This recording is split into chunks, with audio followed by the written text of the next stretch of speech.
All right, welcome everybody to a special episode of Movie Muses. I'm Drew.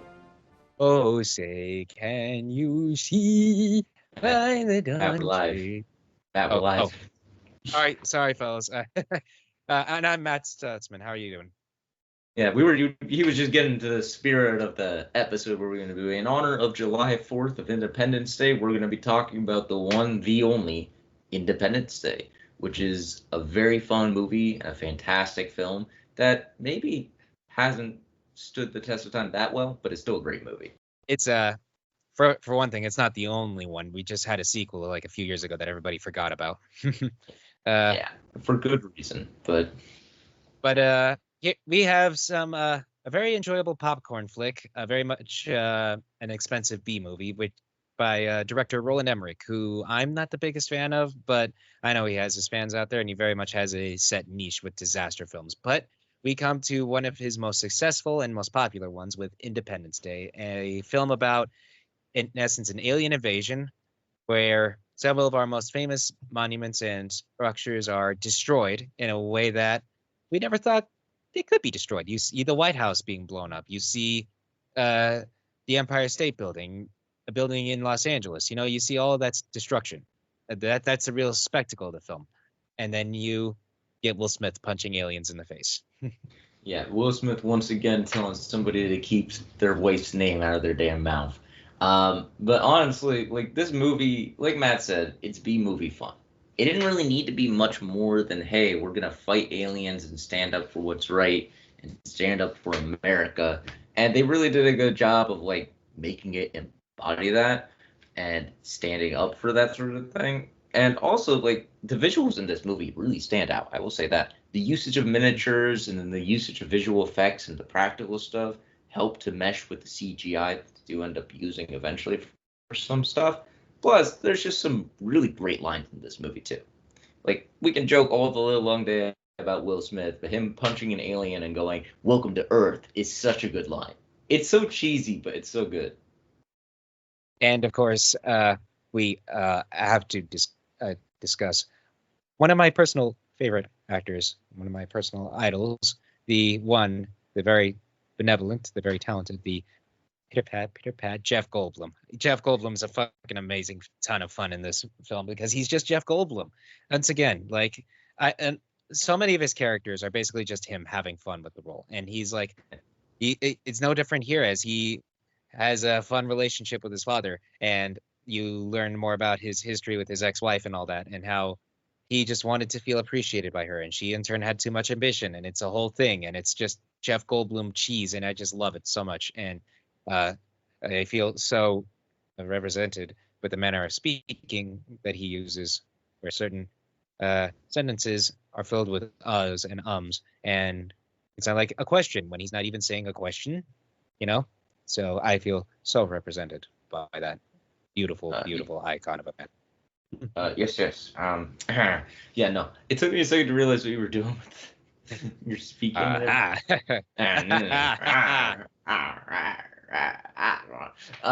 But yeah, no. Jeff Goldblum and Will Smith were like two unlikely sort of leading men in this movie. They really shouldn't have worked, but they just did. They ended up working well together, and then also just like uh, the president, Bill Pullman, did a great job of being a kick-ass president with an amazing speech that has, you know, we this today is our Independence Day. And then everybody goes what the crowd goes wild and everything.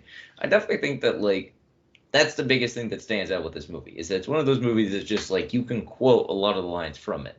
And honestly, my favorite line from this movie is always gonna be, "Hello, boys, I'm back." Hey. Right before the entire ship blows up. It's just it's such a like it. First of all, it speaks to Randy Quaid and being absolutely insane both in real life and not in real life. But also just the scene's great and it's a great moment. It's a great movie moment. It's a great line. Everything about the movie is pretty fun, despite some cheesy moments and some stuff that maybe doesn't, some acting and some character stuff that they could have definitely cleaned up and done a little better with. But overall, the movie's great, Yeah, Randy Quaid shouts that at like a convention every few years to just try to revitalize his career. which does Uh, not. does not work, no. But very least Dennis Quaid has something. Yeah, Does he? I he don't know. does. He still has somewhat of a career. Something of I a don't. career. It's not like great, but he has something. I'll give you that. Uh, there's that. I think part of what makes this film so memorable is just how simple it is. It's very much not Shakespeare. It's not that deep. It's not that meaningful. All the characters are kind of flat. They're basically stereotypes in a lot of ways, but they're fun.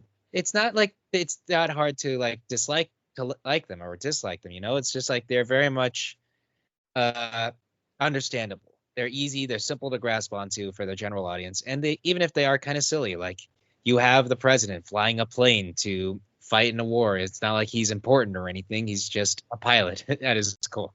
And you have Rand Quaid trying to find a new relationship with his boys, even though they don't respect him much because he kind of sounds crazy that he was abducted by aliens and got experimented on. And it's all silly. And then you have Area 51 actually being an alien base, and they actually captured a spaceship in Roswell a few years ago. And it's like, it's stupid, it's silly, it can make adults shake their heads, but it's also fun. Like if you don't take it with any form of like real seriousness, the film is fun, it's enjoyable, it's Yeah. easy to get, and I'll simply say it's a fun popcorn flick that does offer really, really fun effects, like Drew was saying earlier. The aliens are definitely very visually distinct. They have a very good usage of their abilities. They don't have complex motivations or anything. They just want to destroy life and harvest resources because that's just what they do. It's all right. That's fun. It's just every now and again you want to see a film where some badass protagonists can just go up against badass um, villains who are just bad for the sake of being bad, learning to put past differences in nations and religion and all that, and just learning to come together to stand against them. It's a testament to humanity in essence. So I'll just say that if you don't take it with that kind of seriousness, it's a fun film, and that's all it needs to Yeah. be. I do think the biggest issue with this movie is that they did try to force in way too many characters, and that by trying to force in too many characters, the movie did suffer because of that. Um, if they just kept it more streamlined and just focused on like Will Smith and Jeff Goldblum and the president, yeah, you wouldn't have had Randy Quaid doing Randy Quaid's line, but then you also wouldn't have had as many subplots as the movie had, which took away from the main focus. Granted, it's meant to be a disaster film, so you're meant to have all the multiple focuses, but I also just think that that ended up messing around a little too much with some of the characters too, and it just kind of like took away from what the story was trying to be as a whole. Yeah, like uh, fun fact: President's daughter in this film is Mae Whitman in her one of her first roles, and if you don't Huh. know, that's voice actress for Katara and Amity Blight, and Roxy Richter. So she clearly had a very, very big career after this film, and she was just a baby in it. Yeah, I actually didn't know she was in this. Dang, it's Yeah, a good start for so her. yeah, there's that, and there's also the president's wife who has some moments, but I don't think they utilized her entirely because she just kind of dies after being reunited with her husband. And it's just like, spoiler alert, of course. Like, if you go into this, you'd probably seen this, but it's just like, I feel like there could have been more done with this one. Like, if they, or maybe she didn't, maybe she wasn't even that needed. Maybe she could have just been dead or something or other. But, a character I felt could have been explored a bit more that felt right could have been Randy Quaid's boys. I can't tell you a single one of their names. Honest to God, can't tell you a single one of his children's names, and that's kind of a problem. So Yeah, maybe a bit more. If you wanted Randy Quaid to be as much of a focus as he is, you probably should have had a bit more time to develop those out. Because I think for a good chunk of the film, he's kind of absent, isn't he? Like you notice yeah. he's not really present during a whole lot of scenes. Randy Quaid or Yeah, son? like if Yeah, all of them. They're just kind of yeah. off screen for a good part of the time. There's really not like they're. You're not wrong. They're not really a big part of the story. And even though like everybody will quote that line, he doesn't have a big, super huge impact until that moment. He just kind of like rambles about. He's not really doing much. And then he pops in and is like, all right, I'm going to go fly into this alien spaceship, and bada boom, everything's going to blow up, and I'm going to save the day. And that's just kind of it. I'd also say that, like, well, they definitely put a lot of focus on Jeff Goldblum and on Will Smith. They do struggle to put focus onto, like, the whole, there was this whole subplot where, like, one of the scientists gets mind controlled by the aliens. And then, like, they like, speak through him, and it's just kind of there, and then it's gone. And then what Matt was saying with, like, the president's wife just sort of dying, that was also sort of smashed into the whole Will Smith, like, his character's girlfriend, like, her whole subplot of, like, trying to survive and work her way through sort of this wasteland. Like, that also felt like they could have done more with that. And there's just a lot of other things too. Like, there were a lot of characters who were just sort of there, and then they're gone because everything blows up. Like, I remember the girlfriend, Vika A. Fox, she played the girlfriend, but her character, she had the friend, and the friend, like, was one of the people who was on the LA building, and they were like, hey, welcome to Earth, yeah, we're so happy to have you. And then there was another character who was like, well, Jeff Goldblum's friend, who Harvey was Firestein. like, yeah, who was fantastic for the few minutes as he's in it. But he basically, he's his friend, and they go, and he's trying to get his mom, and then he's there when New York gets blown up, and they both just kind of die, and there's no real, like, impact. They're just sort of gone, and that's it.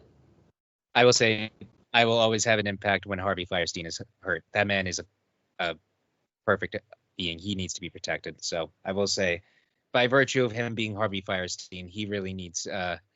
He should have had a bit more of a role to play. I do agree. Yeah. Like, he should have been a bit more important, because when he's there, he's just kind of running around. Oh, I've got to call my mom. I've got to call my brother. I've got to call my lawyer. Forget my lawyer. I got to call everything. And it's like, that's funny, I want to see more of that, And then, like, the whole bit where he's, like, in the car, and, like, he's like, Mom, we gotta go, Mom. And then, like, the alien spaceship's about to fire. He's like, oh, no. Like that, Yeah. he definitely has some funny moments. He's got one of those voices that definitely, sticks out. So I just think that they could have something like that. They could have done more with him, and they could have done more with the friend. Is my point. Is that if they'd done more with those characters, I think that they would have. And, like, obviously, look, it's a 2-hour movie, 2.5, something around those lines. 1 second. It's like 145 minutes. Yeah, 2.5 hours. Like 2 hours, 20 minutes, something like that. And you don't need to do a lot with them, but just killing them off for shock value, it doesn't really do anything. And the same can be said for the wife, like Matt was saying. Is that it didn't really feel like her death had much of the story. She was just there, then she was gone. President got sad. President made a badass speech. The end. There is one character that I will always defend its presence, though, and I will always worry about whenever he pops up. Did Boomer make it out okay? Yeah, the dog. Boomer. The dog definitely gave me, like, anxiety when the dog, like, because the dog was a big part of the movie. Are you kidding me? The dog was the main character. Boomer will live. Yes, he always lives. You kill a dog in a movie and you just blackball yourself in Hollywood. I mean, I'm surprised the guys who made John Wick still have a career. Yes. Well, at the very, how many dogs died in films, honestly? A lot. More so than it should, honestly. Yeah. But again, it leads into the whole, we gotta get emotion, Yes. So there's that, at least. So there's only so much to really say about this film, honestly, because what's good about this film works. It makes it memorable. It's fun. It's silly. It's an action flick. It's a disaster flick. Roland Emmerich keeps trying to recreate it with so many of his other films, and it's just not happening. And I enjoy it. I have fun with it. Yeah. When Independence Day actually rolls around. It's a fun watch. You can watch it with your kids. You can have some popcorn with it. It's a silly film, and it has a lot of heart to it. I just really wish Roland Emmerich would just try something else, instead of just trying to recreate this. That's the biggest problem with Roland Emmerich too. It's a lot of his stories emulate that what Independence Day has. Is that it has like 2012, which I believe he did. Yeah, he did 2012. 2012 has the same problems that Independence Day has.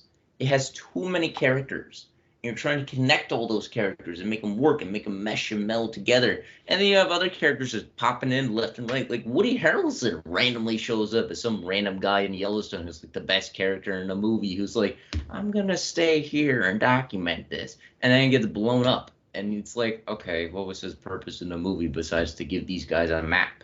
Like, characters just exist for the sake of existing. They exist to somehow push the plot forward in a tiny way, and then they die and they leave the story. And I mean, the same could be said for White House Down, which, you know what? Screw it. We're talking about Independence Day, so this is fitting as well because, White House Down, American, I don't know. I'm grasping for straws here. Apologies. But basically, White House Down was a really cheesy movie that came out the same year as Olympus Has Fallen, which was basically the same movie, one which is funnier. It literally was the White House is down, a guy inside the White House has to save the president. That was both of the plots of the movie. Olympus Has Fallen was just more brutal, rated R, and intense, and it had Gerard Butler and Two-Face and Morgan Freeman. This movie had Jamie Foxx and Channing Tatum and James Woods. So there was more comedy to it. It was more comedic and more entertaining. But it had the same sort of problem, is that there were a lot of characters and there was too much going on. And not to mention, it's not just a problem with there. It's also a problem in Moonfall, in Godzilla, in a whole lot of other films. He tries so hard to make a whole lot of characters work with the big disaster, the big CGI, whatever he's got planned. It's all just kind of the same thing. So I really just want him to try to branch out more, try to explore new ideas, because it's all just disaster. It's disaster. It's a big budget. Things come falling from the sky. Or Stargate, for another example. You get to see some cool things in a trailer. You get a big monster. You get a gate that can transport you anywhere. Imagine the possibilities for this. You see the White House being blown up. The trailers and marketing for his films are so good, and yet you get to the films themselves, and they're just kind of okay at best. So I really want him to try to really understand what makes a fun disaster film. A fun disaster film isn't just the effects. It's seeing people work through it. So I think a part of that is exemplified here with some of the characters, especially with Smith and Goldblum.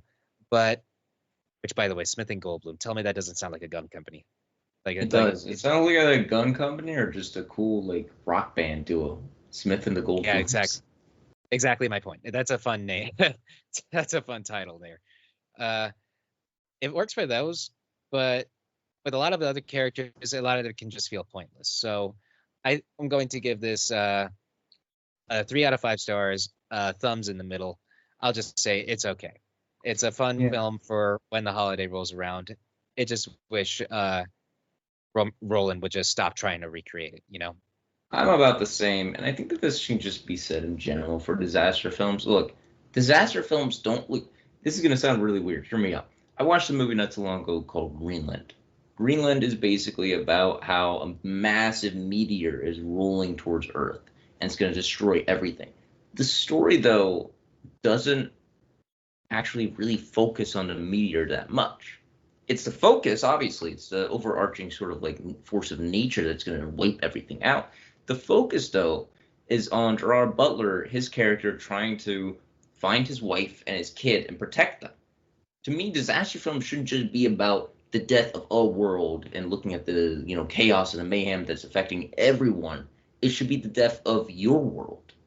What does that mean to you? How far are you willing to go to protect the ones you care about when the world is ending? What are you willing to do? It shouldn't just be that person died. These people were struggling to get through a wasteland, and these guys are fighting the aliens and other stuff. It should be these guys are trying to stick together as a family, and these guys are trying to mend their bond as a family, and these guys are separate. What really sets these characters apart that can make them unique in a way that really makes it work in comparison to Independence Day, which, despite being a great film, does have some loose characters. So I definitely give this 3 out of 5 as well, because it's a fun movie, but it's not perfect.